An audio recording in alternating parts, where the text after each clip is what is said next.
संजानी, दस्तकवनी, घने जंगलों के बीच बारिश से भीगी सड़क पर अकेला यात्री चला जा रहा था। उसके कपड़े गीले थे और ठंडी हवा हड्डियों तक चुभ रही थी। कुछ दूरी पर उसे एक पुरानी, सुनसान हवेली दिखाई दी। आश्रय की आस में उसने दरवाज़ा धक्का दिया। दरवाज़ा चरमराते हुए खुल गया। अंदर घुसते ही उसे एक अजीब सी ठंडक महसूस हुई। कमरों में बुझे हुए दियों की महक थी। सीलन भरी दीवारों पर धूल की मोटी परत जमी थी।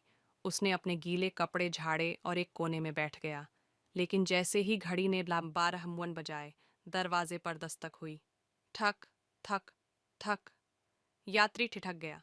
इस वीरान जगह पर इतनी रात गए कौन हो सकता है? उसने दरवाजा खोला। बाहर कोई नहीं था। उसे लगा शायद हवा का खेल है, और वह फिर बैठ गया। लेकिन हर घंटे दरवाजे पर वही दस्तक होती रही। डर ने अब उसके दिमाग में घर कर लिया था। आखिरकार उसने हिम्मत जुटाई और घर के भीतर छानबीन शुरू की। एक पुराने संदूक में उसे धूल से भरी एक डायरी मिली।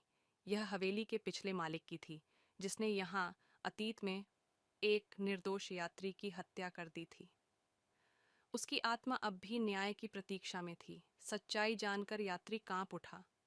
अगली दस्तक के साथ ही उसने दरवाजा खोला और कहा, मैं तुम्हारी मदद करूंगा।